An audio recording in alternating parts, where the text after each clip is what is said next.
Marvel used to know how to build heroes, but now the studio is determined to churn out hollow replacements with none of the depth, charm, or moral complexity of their predecessors. Ironheart is one of the most painfully obvious examples of this problem.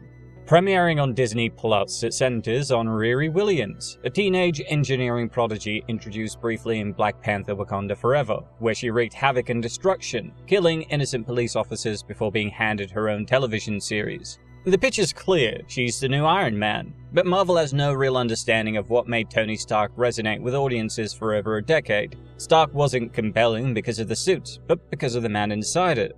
His journey was one of hubris confronted, of ego tempered by experience, of sacrifice earned through genuine loss and accountability. Ironheart offers none of that. Instead, it gives us a protagonist who's arrogant without charm, brilliant without consequence, and who lacks any clear heroic core. The meta-context is impossible to ignore. This is a C, D-list character whose comics never sold well. Riri Williams was never beloved, never a breakout star, and Marvel's relentless push to make her the new Iron Man replacement instead of giving Rhodey armor wars is frustrating. It's also impossible to separate Ironheart from the context in which it was conceived and written. Developed during the height of the social justice movement in Hollywood, the show isn't a carefully crafted character drama, but a checkbox exercise in representation. Instead of focusing on telling a compelling, nuanced story about a black teenage genius from Chicago, it leans on shallow messaging and empty empowerment slogans while refusing to hold its protagonist accountable for anything.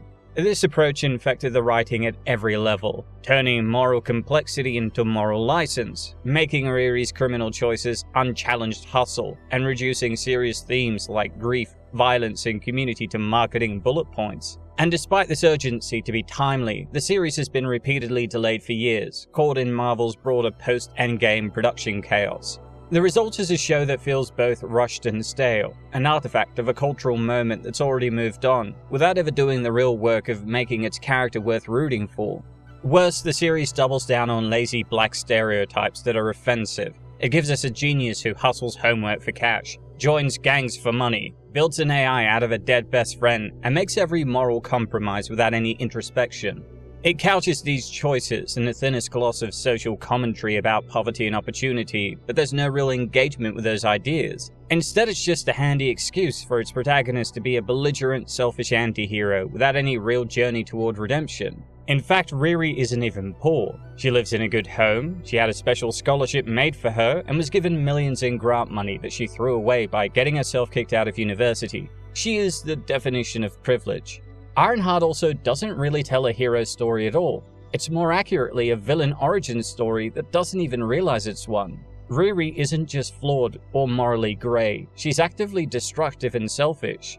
She commits crimes for profit without guilt. She cons and betrays friends and allies. She joins up with a magical gangster to fund her Vanity project, endangers her entire city in the process, and even after multiple people die as both direct and indirect consequences of her choices, she refuses to learn or change. And in the finale, she literally sells her soul to Mephisto, trading what little principles she had in future for the comfort of resurrecting a dead friend. I can feel the righteousness surging. That isn't a hero's arc, that's the definition of a Faustian bargain. Marvel have written the making of a villain, a self-absorbed, ethically bankrupt character who chooses shortcuts, deception, and demonic deals over sacrifice and responsibility. But the show refuses to see this. It doesn't critique her choices or hold her accountable. It tries to sell her selfishness as empowerment, her crimes as survival, her deal with the devil as catharsis. It has no moral compass at all. Even the rollout of the show has been stage managed. Early critical reaction was middling at best, but Rotten Tomatoes nuked all negative reviews to maintain an inflated score. A tactic so transparent, it only confirmed that Disney would rather massage the optics than actually improve the quality of its output. That's the real legacy of Marvel television in this era. PR over substance, lectures in place of storytelling, and endless cliffhangers setting up future properties we don't care about. Ironheart isn't just a bad Marvel show, it is arguably one of the worst Marvel shows ever made. It's a perfect storm of the studio's worst instincts, brand over character, checklist diversity over meaningful representation, and franchise maintenance over storytelling. It is a show that neither understands its protagonist nor cares to make her heroic. In fact, it actively chronicles her descent into villainy while refusing to acknowledge it, and it is a symptom of a larger sickness in the MCU. immorality framed as heroism. I don't have $1 billion, and I can't compete without resources. 5 minutes later. So you fed up with mediocre folks taking your spot, mediocre institutions rejecting your genius? When you get to that point, when you're ready for the respect and the money you deserve. Come work for me. I like your plan, except it sucks. We open with home video footage. Young Riri and her best friend Natalie giggling, with Riri proclaiming that she wants to be bigger than jobs. Right. Bigger than Gates. Right. Bigger than Pym. Right. Bigger than Stark. Yeah. while her best friend Natalie, who isn't insufferable, simply wants to be happy, something Riri makes fun of her for. I just want to be happy. This isn't just ambition from Riri, but vanity and ego. The writers clearly want this to be charming. It's their save the cat moment, an early emotional beat to make us root for Riri, except they botch it immediately, because what does her dream reveal? It's not I want to help people, or I want to build something meaningful. No, she wants status, to surpass the legends who came before. This is character intention 101. You're supposed to show an admirable goal with human flaws underneath. Instead, they show us raw ego and treat it like inspiration. The writers don't realize they're telegraphing narcissism from the very start. It's also telling that Natalie's wish is humble, simple, and universally relatable, while Riri's is pure vanity. That contrast accidentally makes Natalie the more human character in one line.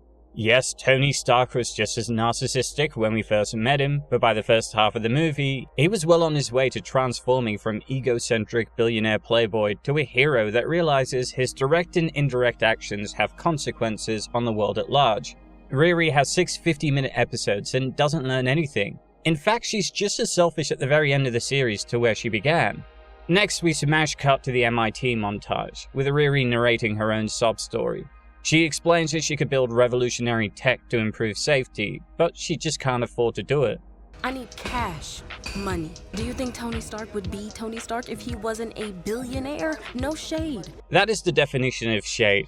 And Tony Stark might have taken advantage of his wealth to build later suits, but as Obadiah Stane says in Iron Man, Tony Stark was able to build this in a cave! With a box of scraps! all the wealth he had meant nothing when Tony was being held in captivity, and unlike Riri, who repeatedly tells us that she built the Ironheart suit because she can, Tony did it out of desperation, not to prove a point.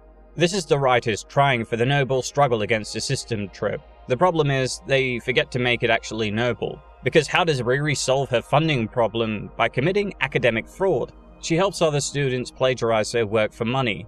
Then, to justify her bad decision-making, she says, And the AI from my prototype already costs millions of dollars, which clearly I don't have. But without real money, I gotta get creative. My method goes beyond rules. Naturally, she gets expelled for running a side hustle, selling plagiarized homework to other students. She's supposed to be the smartest person of her generation, but she's introduced as a greedy, amoral scammer who sees no problem helping other students cheat for cash. And she has no need for this money, as she has a scholarship and grant money that pay for her work on the suit. The logic here is immediately insulting. If she's that broke, which the show establishes that she isn't, why doesn't the genius sell her technology, ideas and software to become a millionaire? Alright dude, this is awesome.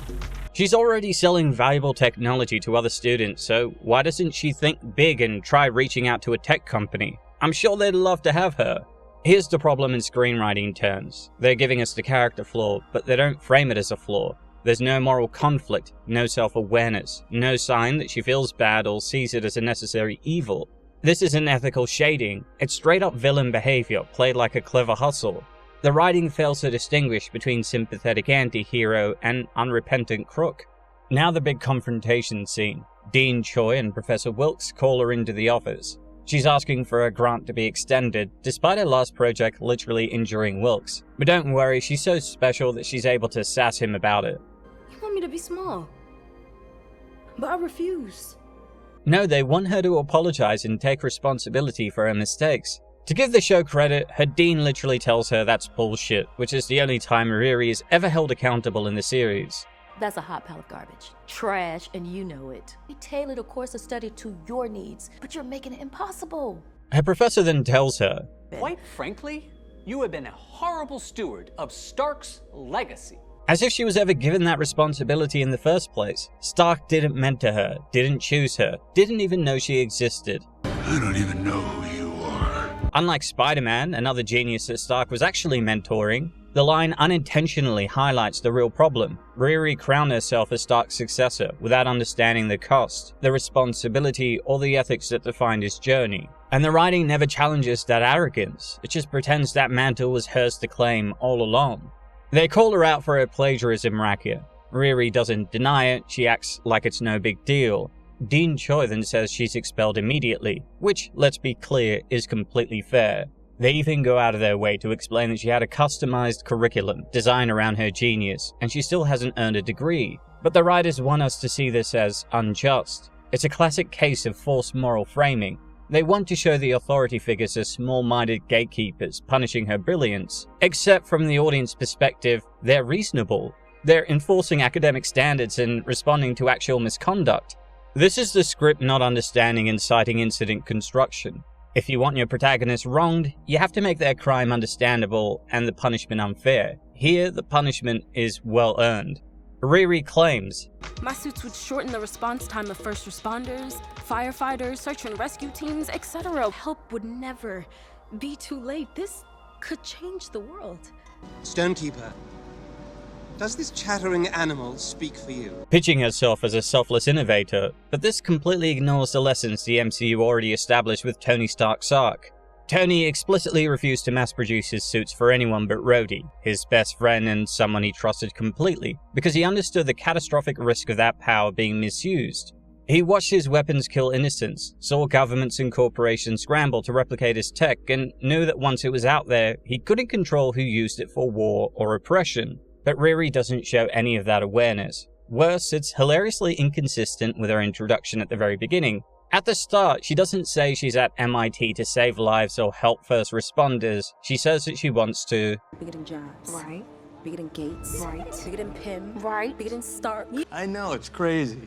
The firefighter's line only shows up as a half-baked attempt to make her sound altruistic. And if she really cared about the public good, why not pitch the project to local governments, apply for grants, partner with hospitals or municipal agencies? Instead, she's running a hustle selling plagiarized homework and claiming it's some visionary anti-red tape approach. It's not heroic, it's not even smart. It's just lazy writing trying to slap a moral band-aid on a fundamentally selfish character. After being expelled, Riri storms off to retrieve the iron suit she built with her grant money. Another student actually yells, She built that with her own grant money. like that's some kind of ironclad legal defense. It's a perfect example of the writers not understanding how grants and research funding actually works. That money isn't Riri's personal shopping account. It's university funding for a university-approved project, which means the school owns the prototype.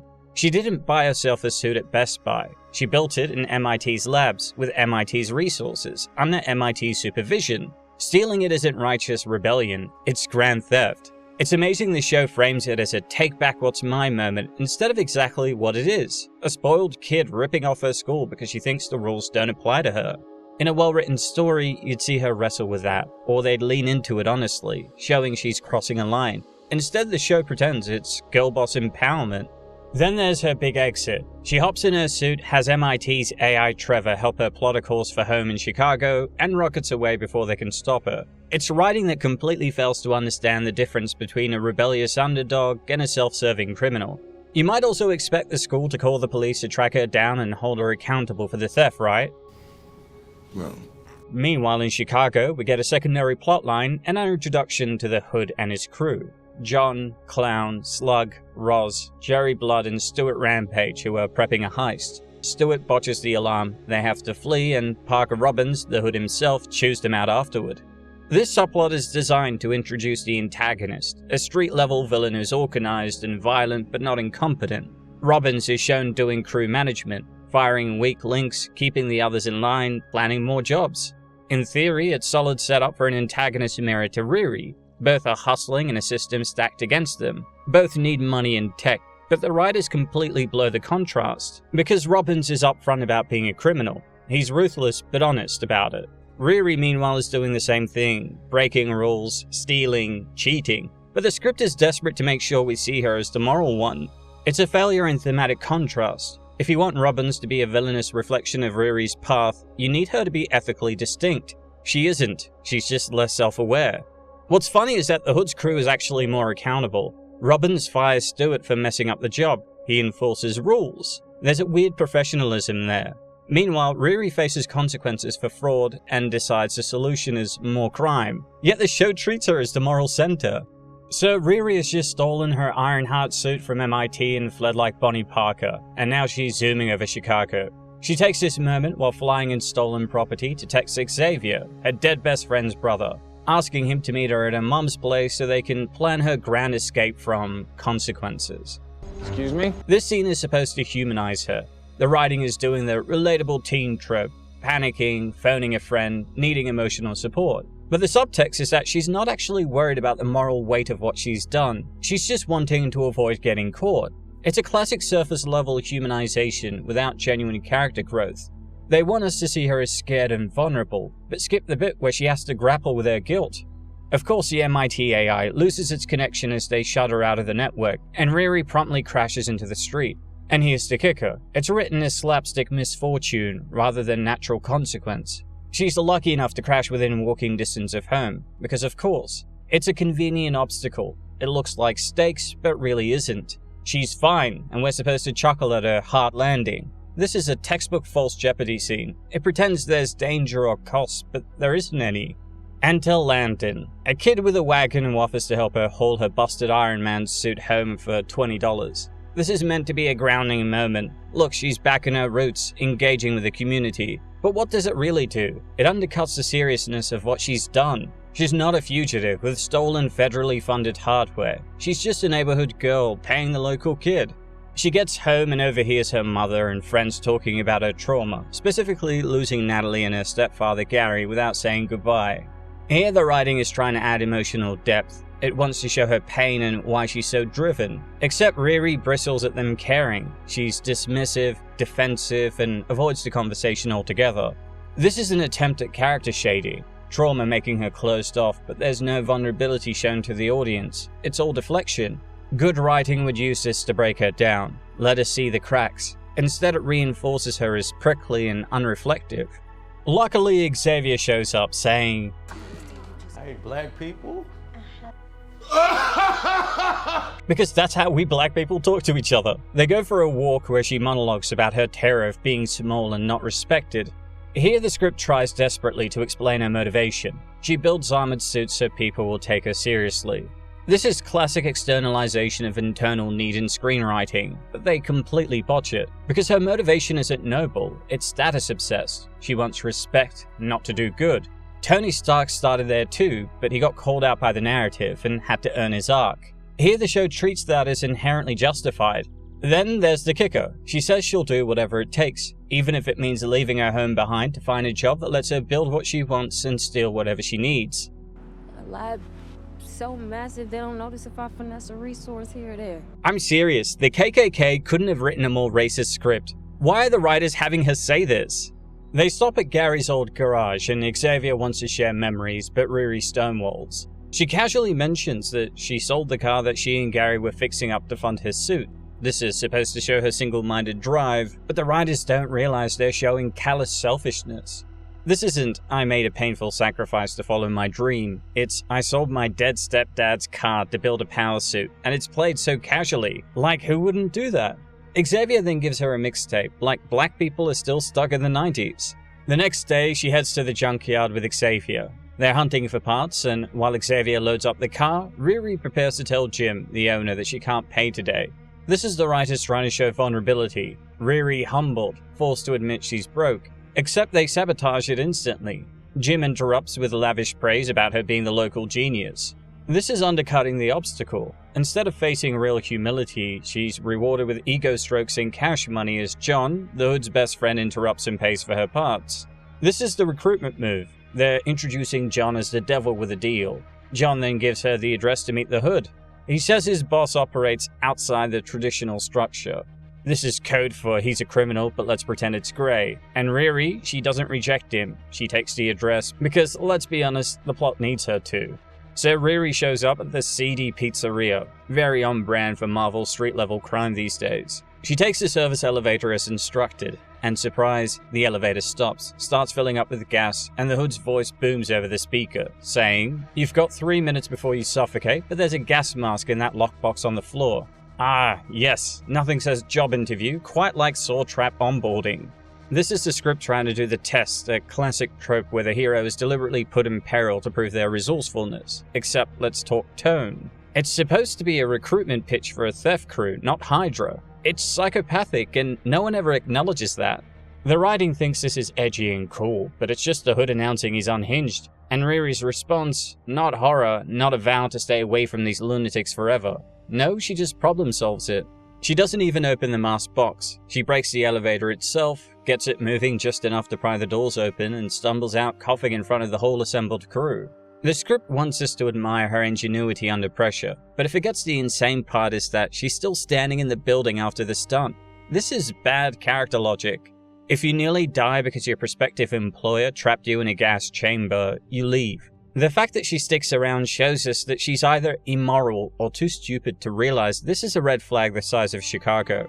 The Hood greets her like a Bond villain with a customer service diploma. He's friendly, charming, completely ignoring that he just tried to kill her to make a point. And Riri is shaken, sure, but she doesn't storm out.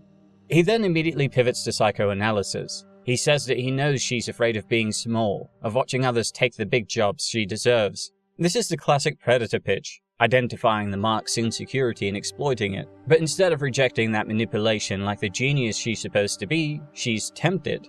He offers a stack of cash for 3 jobs. And what are these jobs? He admits they're not strictly legal, but don't worry, they're just theft and extortion. No big deal. This is moral minimization in writing.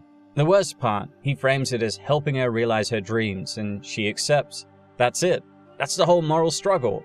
A dude offers her some cash and promises to fund her tech obsession if she helps rob people, and she says yes. The show doesn't show her wrestling with this, doesn't show her feeling sick about it. It just moves on, because the writing needs her in the criminal crew for the plot to work.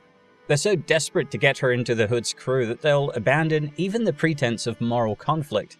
Then it cuts to Parker and John prepping for the next job. John's getting his massive tattoo finished to cover black veins spreading throughout his body. This is them trying to foreshadow the supernatural element of the Hood. We also see Parker placing his hood on a dress form in a dark room, bathed in horror movie lighting, because subtlety is for cowards. Meanwhile, Riri heads home to rebuild her suit, because now she's fully on board with the plan. Let's just pause and appreciate this. At the very start, she's the proud, self-righteous genius who stole her suit from MIT because she couldn't let the man hold her back. Now she's upgrading it to help a literal criminal syndicate commit extortion, and the writing still wants us to root for her. Then she listens to Xavier's mixtape. At first it's sweet, but then it hits her in the gut. He's woven in a voicemail from Natalie. This triggers a flashback to the night that Natalie and Gary died. They were in the garage working on the car when a fight outside turned into a drive-by shooting. Gary pushed Riri to safety, but he and Natalie were gunned down. Riri then has it out with her mother Ronnie. Ronnie's trying to be there for her, recognizing that she's still grieving. But Riri lashes out, accuses her of not cleaning up the garage, of not caring about Gary's dreams, which is rich coming from Riri, who sold his dream car to work on her suit. This is supposed to be raw, messy grief, but the script leans too far into making Riri defensive and cruel, without balancing it with enough vulnerability. Ronnie at least stands her ground, tells her daughter that she's not the only one who lost someone. But of course the show can't linger on that, so we cut to Riri rebuilding the AI, doing brain mapping overnight while she sleeps next to a computer, because nothing says emotional processing like techno-exorcism. She dreams of Natalie, and in the morning she wakes up to someone calling her name. It's Natalie, or rather an AI recreation of her. Her best friend, back from the dead. Kinda. They skip right over the horror of what she's done, turning her dead friend into a virtual puppet because they're too busy chasing the next plot beat.